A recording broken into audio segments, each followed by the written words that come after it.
Let's talk about cellular metabolism. There are basically four series of reactions that take place in the presence of oxygen here. We have glycolysis, we have the intermediate step, which most people don't consider that an actual step. It's like a molecule that you make between here and here. The Krebs cycle and electron transport. And this is the overall reaction. It's glucose, one glucose, right? 6 oxygens will turn into or lead to 6 carbon dioxides, 6 waters, and ATP. And we're going to talk about how many ATP as we go through this. And so, yes, metabolism is overwhelming. If you look at this PowerPoint slide, you will see these are all the different metabolic chains that we're talking about. And we are looking at this guy here and this guy along with these guys here. That's about it, guys. Okay? So, but this just gives you a scope of how overwhelming the process of metabolism can be.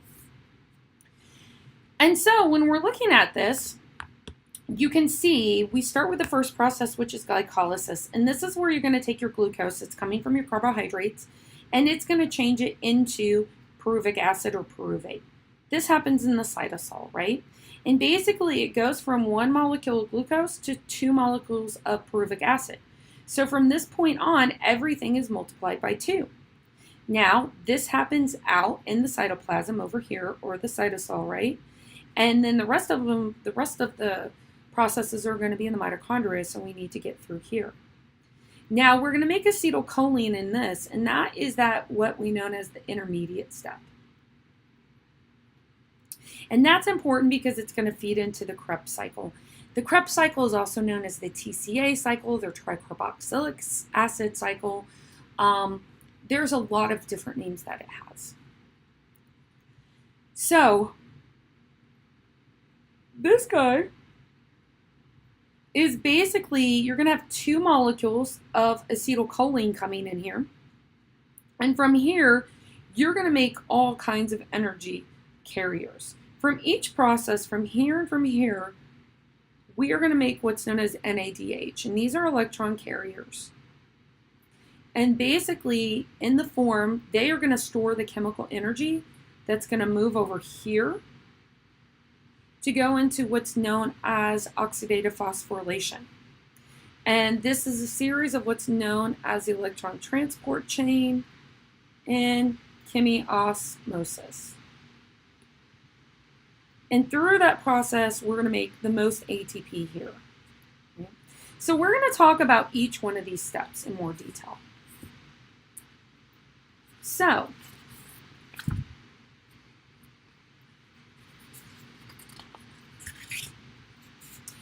the very first stage we're going to talk about is glycolysis.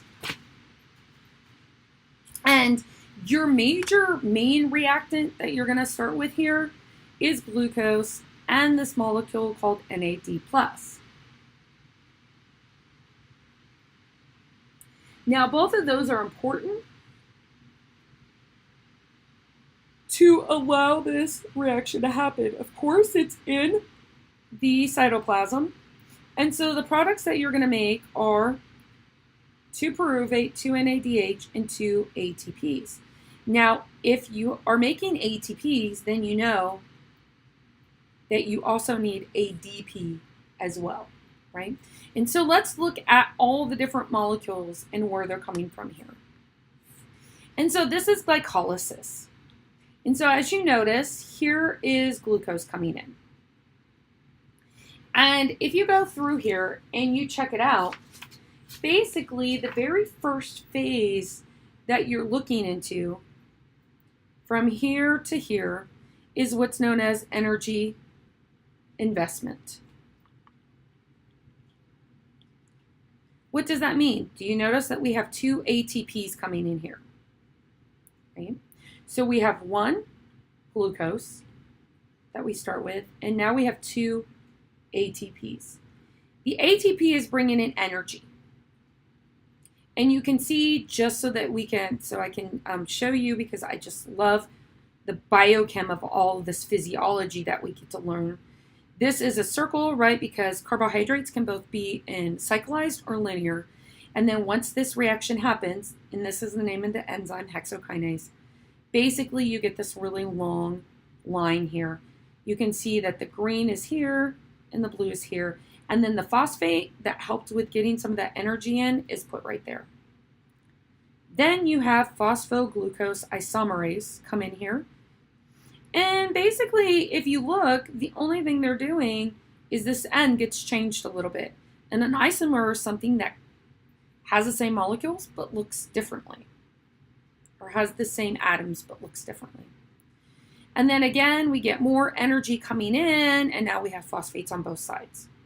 So do you need to know all the particulars of the chemistry? No. But you do need to know that these first three enzymes are involved in the energy investment phase. And you start here with 1 glucose and 2 ATPs. Now we get to this area here.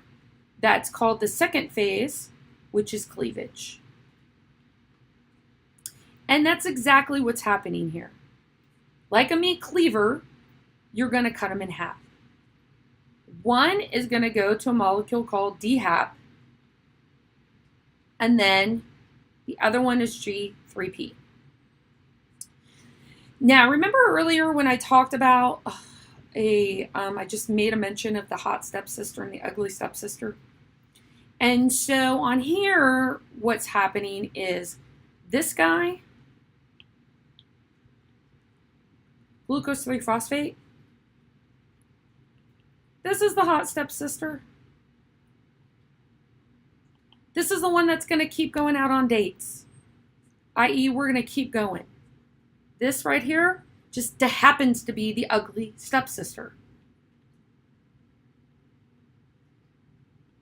She's not going anywhere. The only way that you're going to get her to go anywhere is if you make her change and you do a makeover into the hot stepsister, which happens. There's this enzyme here that creates that process. And so at this point, guys, we now have 2 molecules of G3P, right? We cut them in half, but this guy right here got changed. And so this whole process here happens twice, right?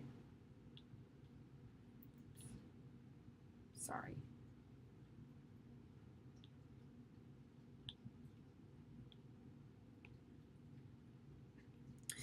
And so once we get these 2 molecules of glyceraldehyde 3-phosphate, we're going to move on.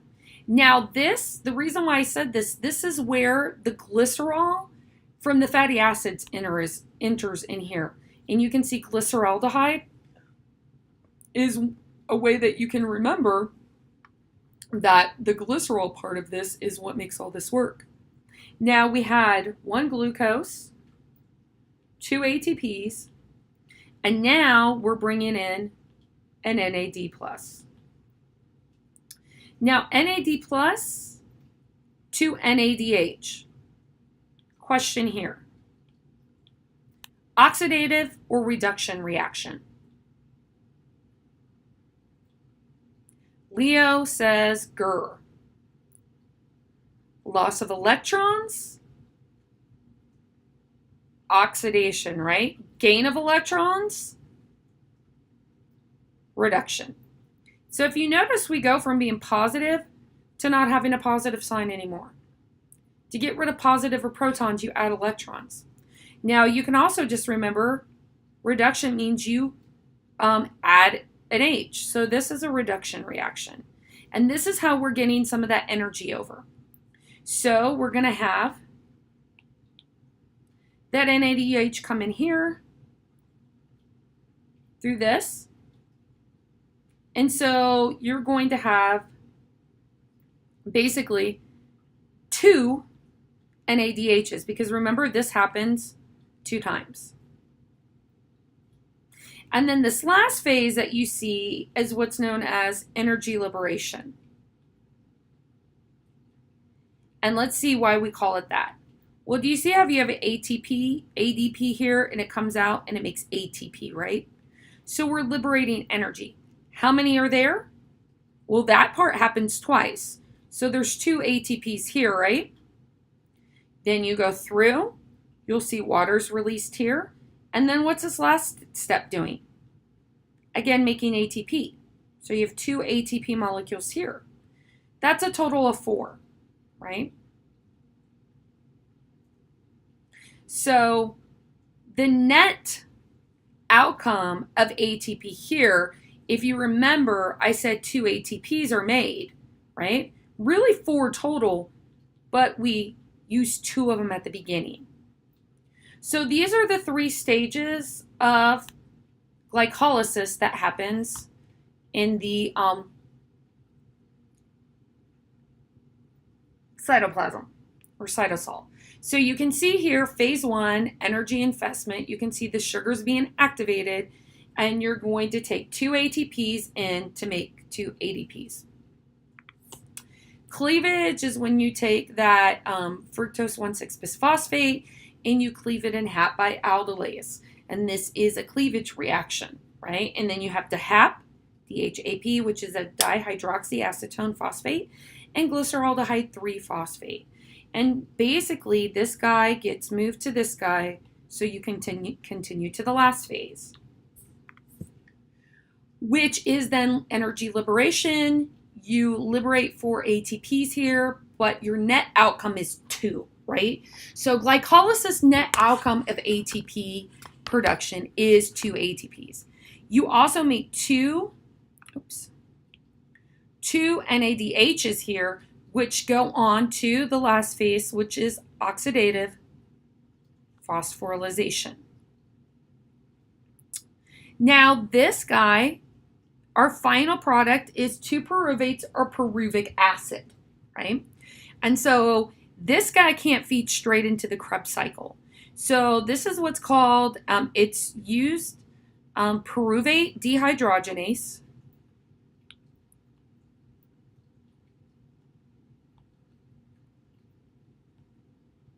Basically comes in and takes with a coenzyme A, changes this up, and makes acetyl-CoA to go in the Krebs cycle.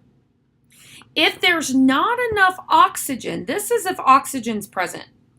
If oxygen isn't present, then the process of fermentation happens. And so what happens is when we make this NADH, and this goes to oxidative phosphorylation, basically when it's done, it makes NAD+, and that can come back here and work with glycolysis. If you have no oxygen, that doesn't happen.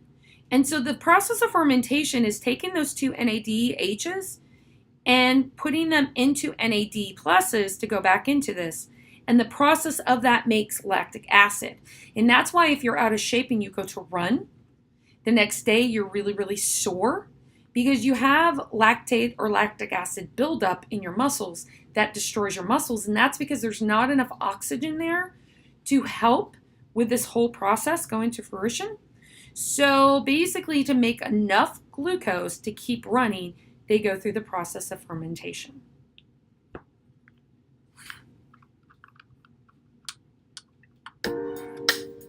Hey, sugar. Come on over here, sweetie. Let's break it down. Glycolysis is a series of reactions, enzymatic actions, energy transactions. Takes glucose, a molecule so sugary, breaks it down to NADH and ATP. It's an anaerobic cytoplasmic pathway that amazes, organized easily into 3 phases: investment, cleavage, and energy harvest. Tell me later which one you like best. Investment, activation, energy supplied. Cleavage, our 6-carbon sugar divides. Harvest, we get our energy yield. So beautiful, so intricate, keep your eyes peeled. Glycolysis. Come on, sugar, for the breakdown. For the breakdown. Investment. investments, like striking a match. That energy you put in makes the fire catch. For glycolysis investments, 2 ATPs, which act as activation energy. Enzymes take phosphates from ATPs, jam them on a glucose, rearranging it to fructose, leaving fructose 1,6-bisphosphate on the table with 2 phosphates. It's highly unstable, moving us to the second phase, the cleaving of fructose bisphosphate, because glycolysis means splitting sugar, you can see. Cleavage yields 2 molecules with carbons 3. One is glyceraldehyde 3-phosphate G3P. It continues on our pathway broken down for energy, but the second one, an enzyme, will immediately convert into a second G3P. Glycolysis. Come on, sugar for the breakdown. For the breakdown. Phase 3, G3P gets rearranged and oxidized by an enzymatic assembly line that harvests energy from each G3P, 1 NADH and 2 ATPs. Double this yield per G3P to 2 NADH and 4 ATPs. That's the gross yield for every glucose in. A generous accounting of glycolysis' win, but 2 ATPs were invested in phase 1, so your net just 2 you can use to jump or run. Put 2 in, get 4 out, your net gain is 2 ATPs that you can use. If that doesn't seem like very much, it's 'cause it ain't. There's tons of energy left in pyruvate.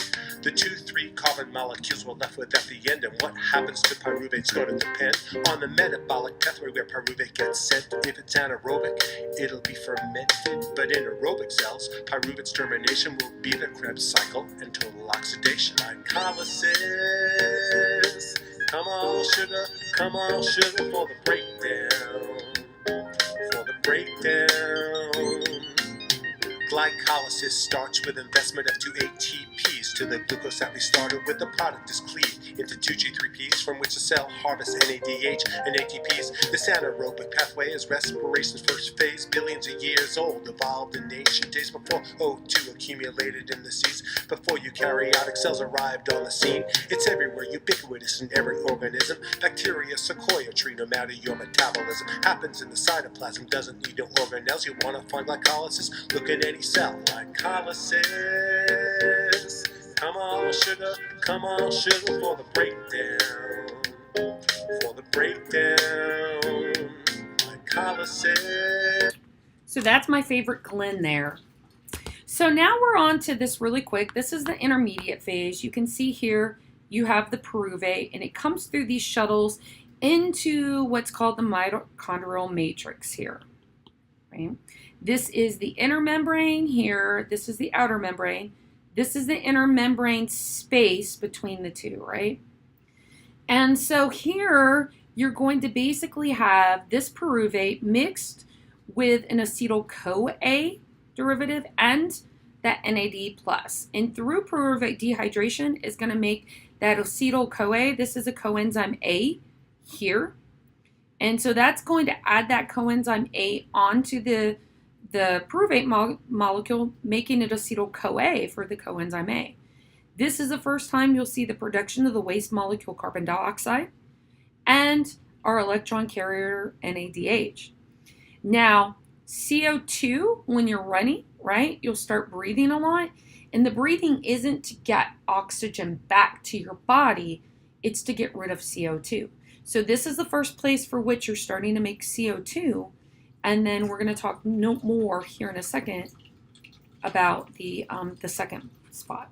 So this is not technically part of the 3, but I like to include it in there. It's a preparatory stage to the Krebs cycle. So the third stage of cellular respiration is known as the Krebs cycle, the citric acid cycle, the TCA cycle, or the tricarboxylic acid cycle. They're all used.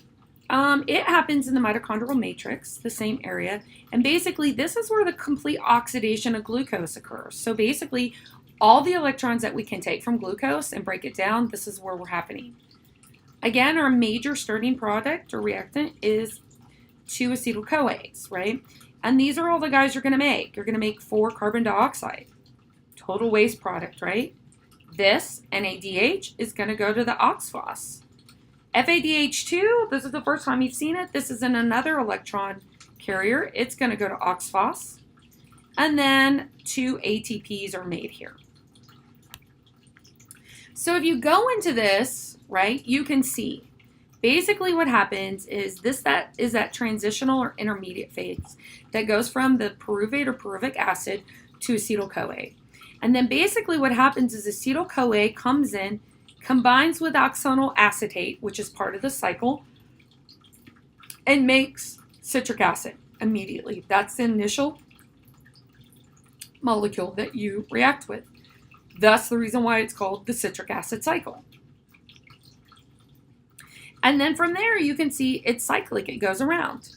And so here is one NADH you make. Here is one ADH. And here is one NADH. Now, you only see 3 there. But remember how many times does this happen? Twice. Because you have 2 pyruvates because we've cut the glucose molecule in half. Again, you have one FADH here. That means you make 2. And then you can see you have one ATP here. Again, you make 2 because this is 2 cycles around.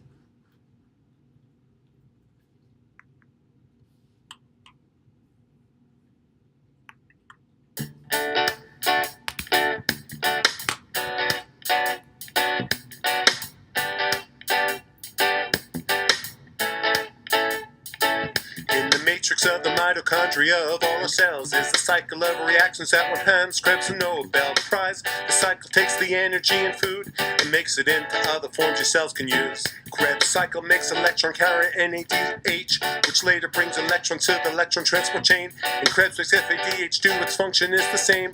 Krebs also makes some ATP, another claim to fame. We're talking Krebs. It's a citric acid cycle, Krebs.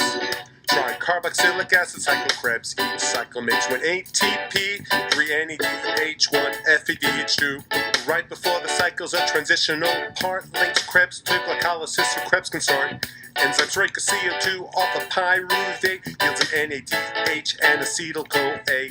Acetyl-CoA carries carbons too, with all the energy that derives from food. It's a highly reduced molecule with energized electrons that fuels up the Krebs cycle as it cycles on.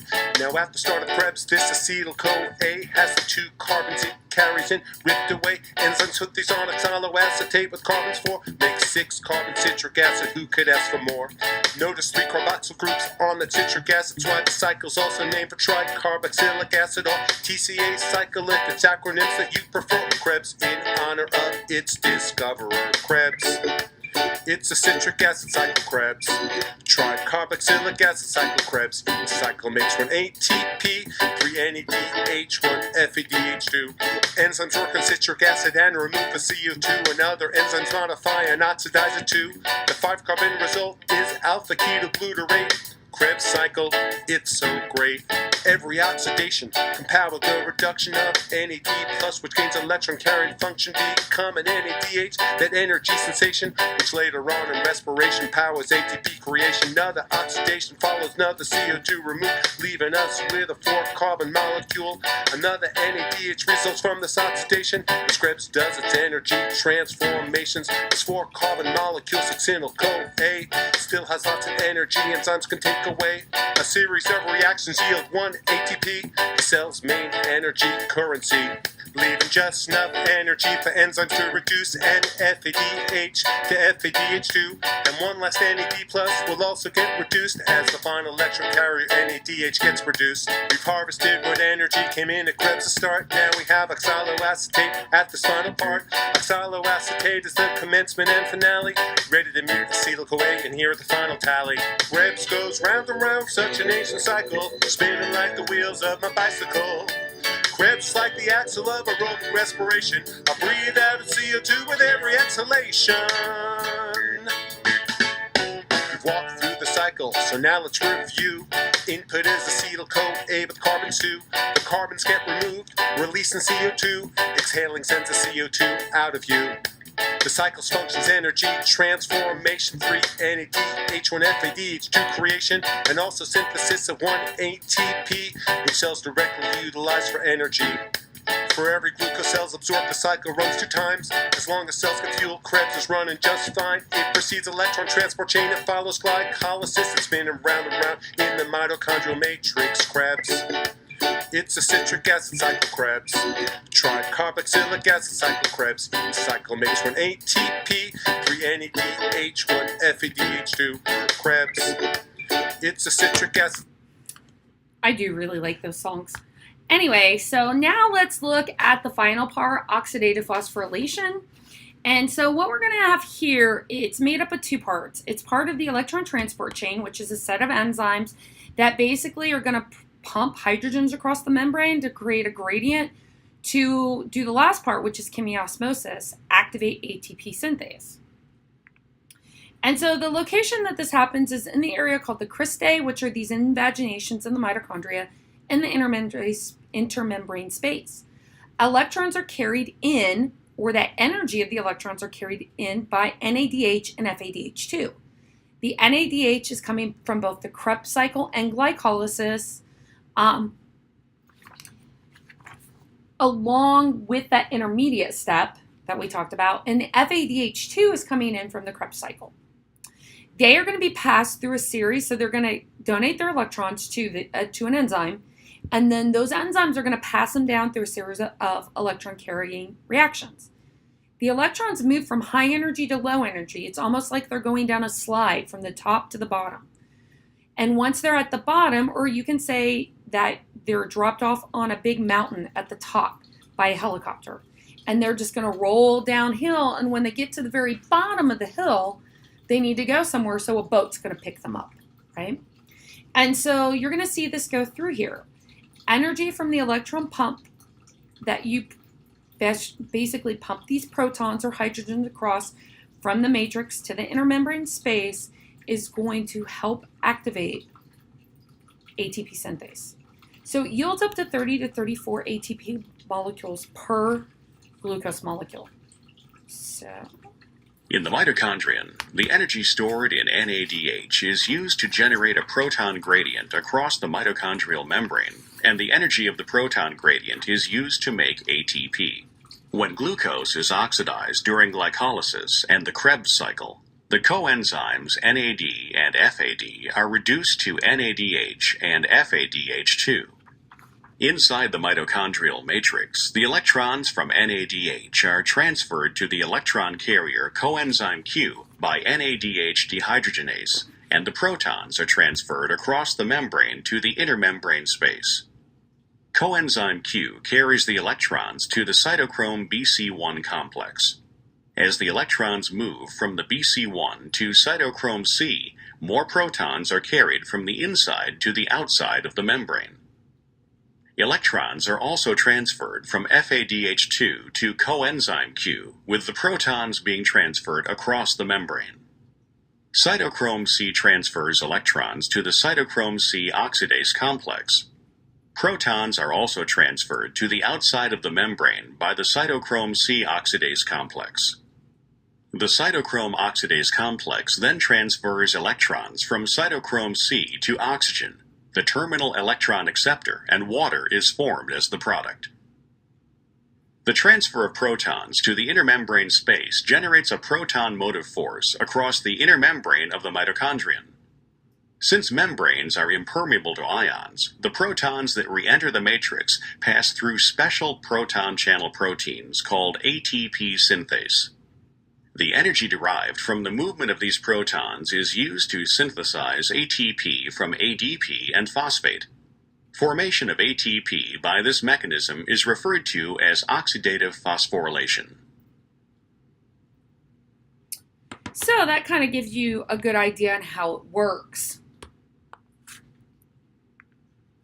So what you have these series of enzymes, right? And so for simplicity, they call them enzyme or complex 1, complex 2, complex 3, complex 4. They do have tougher names. For instance, complex 1 is NADH dehydrogenase, complex 2 succinate dehydrogenase. So for simplicity, though, we'll call them by their complex name. And so basically, complex 1 here will take in NADH, which is the electron carrier. They take the electrons in and they'll pass them through. You'll see there's this shuttle, coenzyme Q, that moves it from this enzyme 2, 3. So 1 goes to 3.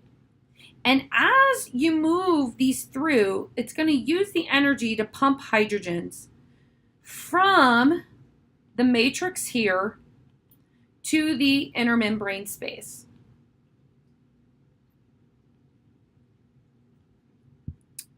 Now, once it gets through 3, it's going to hop onto cytochrome C and then go to 4.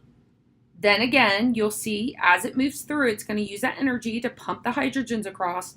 And then the boat it dumps on is oxygen. So you take oxygen and you make metabolic water. So when we're talking about basically electrolyte balance and fluid balance, when we talked about making metabolic water, this is one part of it, right? And so once we get all the hydrogens built up here, you're going to get all these positive charges here. And basically that's going to act kind of like a water wheel or water to a water wheel here. And it's going to allow hydrogens to go through here. That's going to activate ATP synthase to start rotating around. As this kind of broccoli piece down there opens or rotates around, basically what happens is these areas right here open, bringing ADP and inorganic phosphate into that site, and then they close to bring them together, and that is what makes ATP. So this part's called the electron transport chain. This part is called chemiosmosis because you're taking chemical and osmosis together. You're moving chemicals, aka hydrogens or known as protons, down a chemical gradient. And you're using that gradient to activate ATP synthase.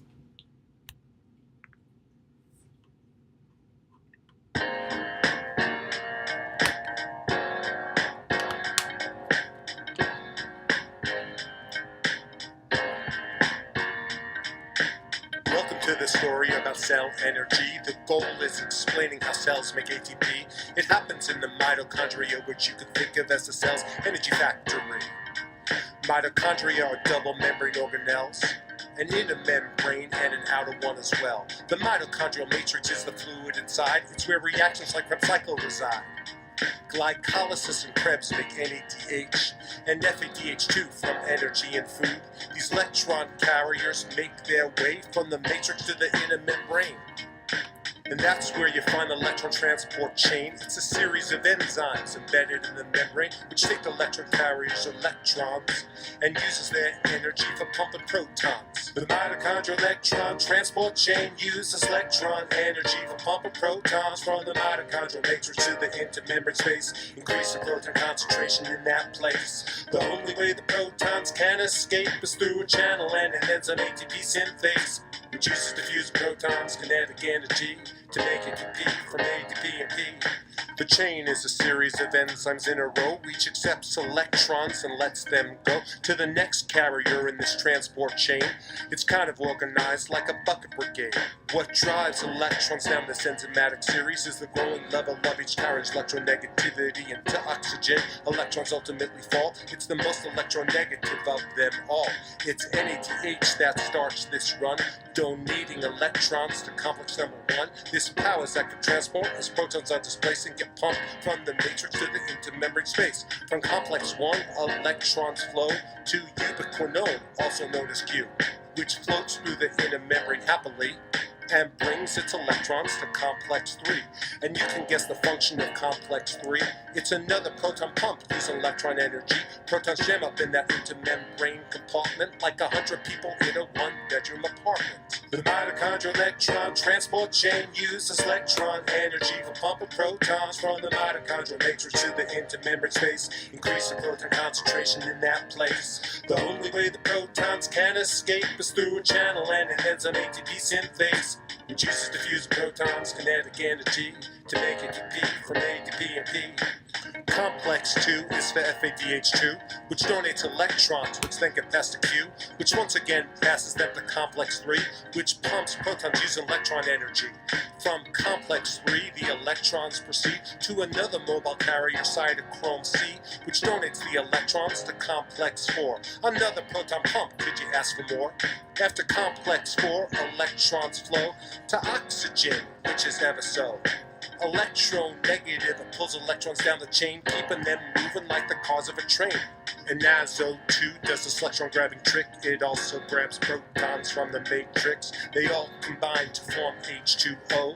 Electron transport chain, watch it go. The mitochondrial electron transport chain uses electron energy for pumping protons from the mitochondrial matrix to the intermembrane space, increasing proton concentration in that place. The only way the protons can escape is through a channel and an enzyme ATP synthase, which uses diffused protons kinetic energy to make ATP from A to B and P. Now all these protons in the intermembrane space are trapped. They can't get out of that place, cause protons are charged and could never get through a phospholipid bilayer. They can't diffuse, but like all particles, they're dying to go from where the concentration's high to where it's low. Stuck in the intermembrane space, they're frustrated to diffuse to the matrix. They're highly motivated, and this gradient's been made steeper by O2, which absorbs protons from the matrix stew. So from proton pumping and oxygen's actions, add another force, electrochemical attraction. Think of all those trapped protons, each one's positive. The matrix in comparison is negative. Opposites attract, so the protons are dying to get to the matrix. Oh, how they're trying. There's only one channel that lets protons pass, and they use it like high school students busting out of class. It's a channel and an enzyme. It's ATP synthase, the closer in this game, an energy ace. ATP synthase is embedded in the inner membrane. How it works is so cool, it's insane. It's got channels for diffusing protons running right through it. When cells make ATP, well, watch how they do it. The matrix side of ATP synthase has binding sites for ADP and P, which come in and bind. And as ATP synthase lets protons barge through, their kinetic energy gets put to use.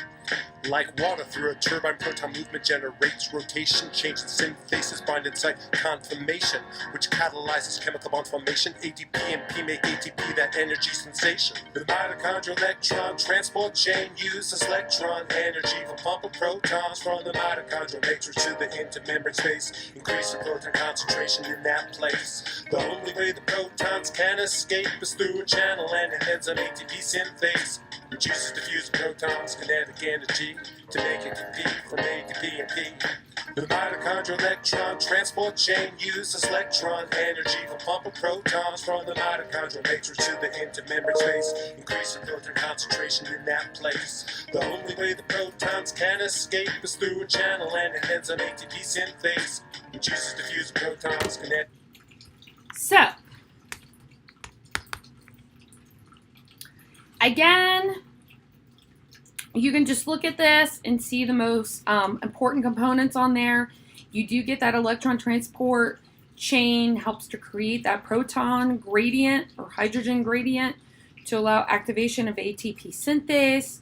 NADH comes into complex 1, FADH2 comes into complex 2. They both are going to donate their electrons to complex 1 for NADH, complex 2 for FADH2. Now, if it goes through complex 1, it's going to pump proton gradient, or it's going to allow the protons to go through the channel. Now, if you notice, complex 2 does not. This is almost like having two doors in your house, a front door and a back door. If it goes through 1, it goes from 1 to 3. It goes from 2 to 3. 2 and 1 never interact with each other. 3 and 4, again, as the electrons are moving through them, you're pumping hydrogens, and then you have these shuttles between the enzymes, Q and cytochrome C. Cytochrome C is also important because if something happens to the mitochondria and it gets released out of the mitochondria, that is one of the signaling mechanisms to start apoptosis or programmed cell death. This guy, the electron transport chain is actually pretty interesting. For instance, if you want to kill someone and you do cyanide, it actually binds to what's known as cytochrome oxidase. Cytochrome oxidase is complex 4 here. So really, technically, right, you're making it so cyanide is binding where oxygen normally would bind. And this is irreversible. So this is how cyanide works to kill people. There's also something known as dinitrophenol or DNP. In the underground sections of like weight loss and exercise, they use this. And it was used really commonly back in the 70s. It was actually stopped by the Food and Drug Administration because it was an amazing weight loss drug. It still is. It's absolutely fantastic. And you can still buy it, like I said, on the underground from the same people that you can buy things like steroids from, right? And what it does is dinitrophenol or DMP actually puts kind of like the max do. They put holes or channels within the membrane. And so they pump these places, and then instead of hydrogens coming out to make ATP, they'll just come back through. And then they basically, electron has to keep breaking down food and keep doing this, but you're never making any ATP. So the problem with this is it generates, because it's not really working to transfer this energy from glucose into ATP or anything else.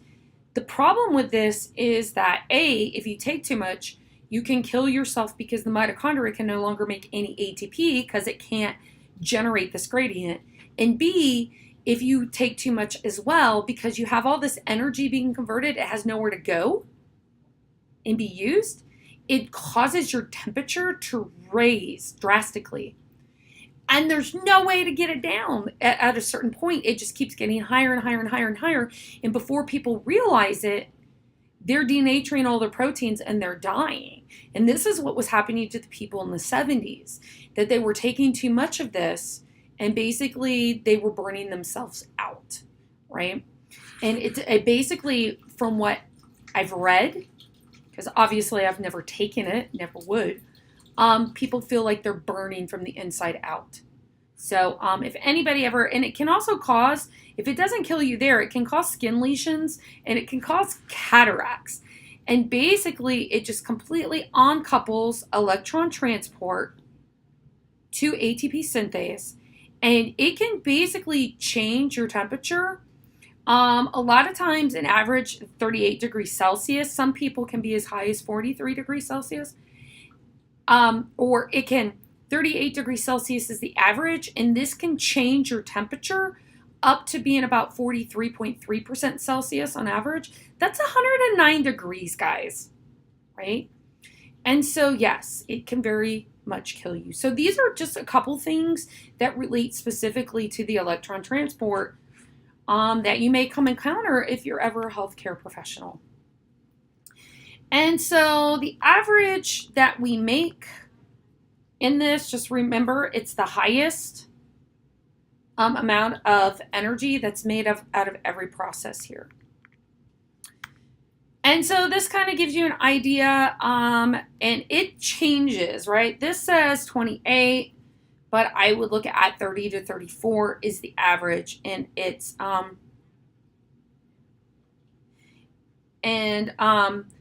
average you're looking at 36 to 38 ATPs. Every book it's a little bit different, right? And so this kind of gives you a review on everything and how everything's going. And at this point, I'm not gonna kill a dead dog anymore. So I'm gonna show you this quick video, and then we're gonna talk about some other pathways that happen. As this mountain biker heads up the trail, the breakfast he ate this morning is being burned to power his bike ride. His breathing rate increases as his leg muscles demand more oxygen to burn more fuel. Let's zoom down to where this fuel is burned, our cells. Here, the blood vessel on the left delivers fuel and oxygen to a single muscle cell. In cellular respiration, energy and fuel is converted to ATP, shown here as starbursts. Most ATP is made in the cell's mitochondria. ATP powers the work of the cell, such as contraction. Let's take a closer look at how ATP is produced from a molecule of glucose, our fuel. Only the carbon skeleton is shown to keep things simple. The first step is called glycolysis, and it takes place outside the mitochondria. To begin the process, some energy has to be invested. Next, the molecule is split in half. Now, the molecule NAD+, an electron carrier, picks up electrons and hydrogen atoms from the carbon molecule, becoming NADH. Keep track of the electron carriers. They play an important role by transporting electrons to reactions in the mitochondria. In the final steps of glycolysis, some ATP is produced, but not much. For every glucose molecule, only 2 net ATPs are produced outside the mitochondrion. However, glycolysis has produced pyruvic acid, which still has a lot of energy available. Let's follow this pyruvic acid molecule into a mitochondrion to see where most of the energy is extracted. As the molecule enters the mitochondrion, 1 carbon is removed, forming carbon dioxide as a byproduct. Electrons are stripped, forming NADH. Coenzyme A attaches to the 2-carbon fragment, forming acetyl-CoA. Coenzyme A is removed, and the remaining 2-carbon skeleton is attached to an existing 4-carbon molecule that serves as the starting point for the citric acid cycle. The new 6-carbon chain is partially broken down, releasing carbon dioxide. Several electrons are captured by electron carriers, and more carbon dioxide is released. The carbon dioxide that you exhale comes from the reactions of cellular respiration. 2 ATPs are produced by the citric acid cycle for each molecule of glucose. At this point, only a small number of ATPs have been produced. However, more energy is available in the electrons that are being transported by electron carriers. While the citric acid cycle starts another round, let's follow an electron carrier to the next step in the process. Electron carriers such as NADH deliver their electrons to an electron transport chain embedded in the inner membrane of the mitochondrion. The chain consists of a series of electron carriers, most of which are proteins that exist in large complexes. Electrons are transferred from one electron carrier to the next in the electron transport chain. Let's take a closer look at the path electrons take through the chain. As electrons move along each step of the chain, they give up a bit of energy. The oxygen you breathe pulls electrons from the transport chain, and water is formed as a byproduct. The energy released by electrons is used to pump hydrogen ions, the blue balls, across the inner membrane of the mitochondrion, creating an area of high hydrogen ion concentration. Hydrogen ions flow back across the membrane through a turbine. Much like water through a dam, the flow of hydrogen ions spins the turbine, which activates the production of ATP. These spinning turbines in your cells produce most of the ATP that is generated from the food you eat. The process you've just observed, cellular respiration, generates 10 million ATPs per second in just one cell. That ATP can power a biker up the trail, or it can power your brain cells as you learn challenging biology topics. Okay, guys. So I'm going to stop here in the term of cellular respiration, and then I'm going to continue later here in a few minutes with the next part of this lecture.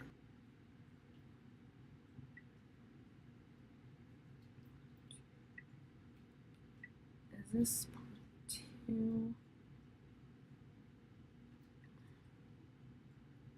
Part 3. Part 2 was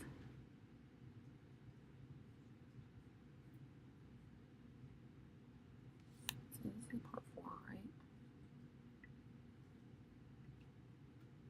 Yeah.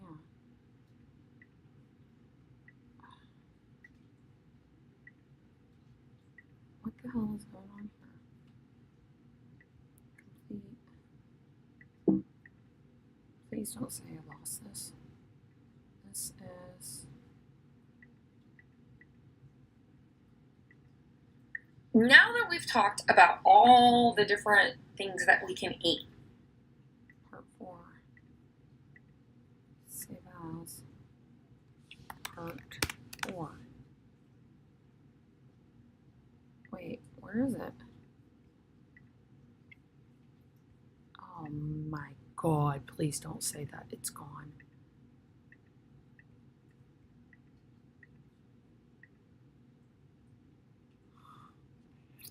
I don't want to do that whole thing again.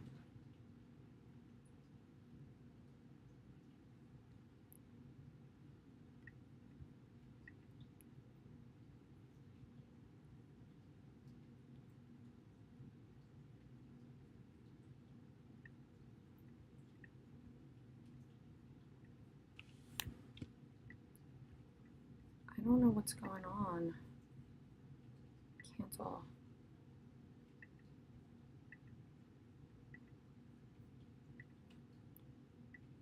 This one is export.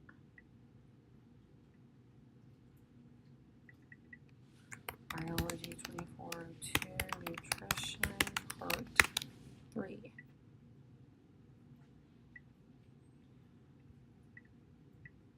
Where is it?